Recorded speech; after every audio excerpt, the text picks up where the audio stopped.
Hey, hi there. This digital poster is based on a chapter of my dissertation titled Bodies That Unbind, Producing Tomboy and Transgender Knowledge in Thailand. And the chapter is about how, since the 2010s, the Thai concepts of tomboy and trans man came to be known as distinct bodies of knowledge.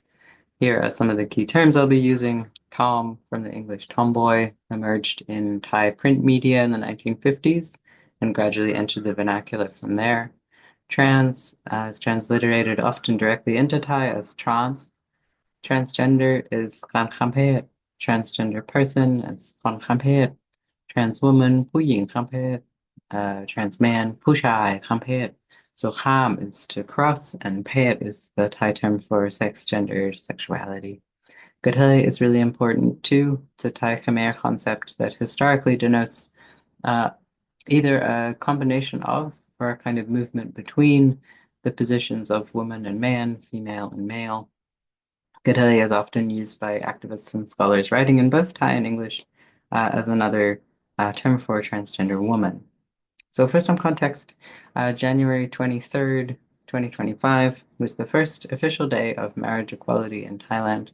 And the footage of people gathering to register their marriage and take part in these big communal celebrations sparked quite a bit of discussion online with transgender activists pointing out that it's not just same-sex couples or kurak petiokan who were part of this event, but also trans and non-binary people as well. And I think this highlights how trans issues and embodiment have been steadily rising in public consciousness in Thailand, and not just in Bangkok, but in provincial cities around the country. And it might even make sense to claim that there is a specifically transgender movement underway in Thailand. And part of what I want to argue here is that the relationship between Tom and trans man can help shed further light on the development of that movement. So I'll start by sharing the story of Mai, who's a transgender man from Thailand's south, and he submitted his portrait and life narrative to be part of a series of photo exhibitions held in Bangkok. So Mai said that he knew himself to be a man ever since he can remember. As a teenager, before learning about Kan Khamphet, he defined himself as Tom, which his parents could not accept.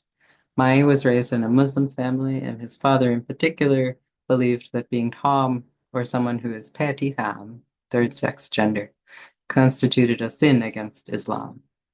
When he learned about Gan Khamphet in about 2014, Mai realized that he was not in fact Tom, he was a trans man. He explained that, quote, I was so uncomfortable, I couldn't stay in that body any longer. I couldn't go on being Tom. Mai started hormone therapy, pursued top surgery, and when he did finally tell his family about his transition, he was surprised to find that his father quickly accepted Mai as his son. And the self-portrait, excuse me, that Mai shared with the curators shows him standing up with his father, carefully trimming the edges of his fringe. So it depicts this kind of father-son bond created through acts of care for the masculine body. Mai invoked two distinct life phases, a troubled past, spent living as Tom or Tomboy, and an optimistic future living as a trans man. Bridging these two stages of experience and self-definition was Mai's decision to transition medically and socially. This conveys transness in general and medical gender transition in particular as deeply relational bodies of knowledge that, rather than fracturing or disrupting his social world, actually bound Mai closer to it. Tomness, meanwhile, as opposed to transness, emerged as somewhat prior to and more unlivable than transness. So Mai's theories of embodiment are part of a bigger process of cultural and knowledge production undertaken by and for Thai trans men over the last decade. Leading a lot of this was Kutipat Jimmy Chotihan Nitsakun, who's an entertainment producer, author, activist turned celebrity. In the 2010s, Kutipat was a true pop culture idol, appearing on talk shows and giving interviews, administering a really vibrant online forum for Thai trans men seeking information and community. Kutipat was perhaps the first Thai person to publicly share his perspectives and theories about being a trans man, what that meant, which he says hinged a lot on the physical body and putting the body through changes using hormones and surgery that would further distinguish the trans man body from the Tom body. Coming on the heels of Guripat's celebrity rise, Thai trans men activists and thinkers produced a significant amount of literature in the form of memoirs and guidebooks about the transition process. More recently, they've also produced like a children's picture book and also a board game called FTM's Journey, which is here on the left. An important publication in this corpus of knowledge is this short guidebook. Here is first published in 2015 with the hybrid Thai English title "Becoming Me, Becoming Man: The Not So Secret Story of Tom and Trans Men."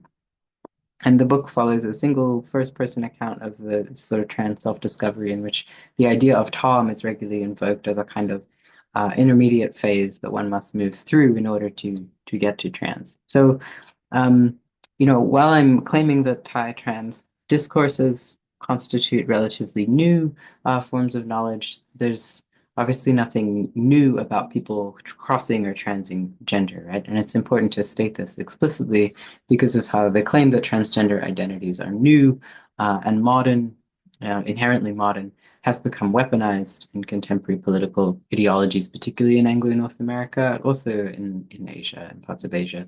And so the coining of the Thai term Kampayat is usually attributed to scholar Premprida Pramodna Ayutthaya, who used Kampayat in her 2006 book Gatoy Yewati, which is an ethnographic and theoretical analysis of trans Gatoy social status and representation in Thai society. So I'm kind of emphasizing this relatively recent, in the last two decades or so, coinage or like new form of vocabularies that have become very useful to people in Thailand around gender diversities and transness.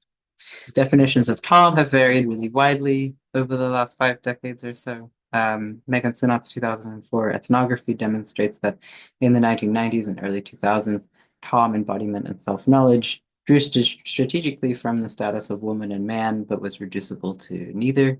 And I really love this description of Tom as akin to being a turtle, like being able to see both the water and the land. And some of Sinnott's interlocutors back then also described their Tomness as a particular kind of manhood, like Kwamben Pushai, but one that could fluctuate depending on context. So through the consolidation of trans man, however, Tom was kind of reworked so to be primarily and almost exclusively denote women who dress like men, but who do not necessarily desire to change their bodies through hormones and surgery. So just to quickly sum up, knowledge production by and for Thai trans men since the early 2000s gave material and theoretical shape to the idea that Tomness and transness occupied distinct social territories. The former defined as a masculine expressing female body, and the latter by the body's capacity for change and body's capacity to really become kind of embodied manhood. As thoroughly as these two bodies are distinct from one another, trans futures are still often narrativized and put into discourse through the invocation of Tom pasts. And this creates what I'm calling an unbinding relationship that emphasizes both as meaningful yet distinct bodies of knowledge. So thank you for listening.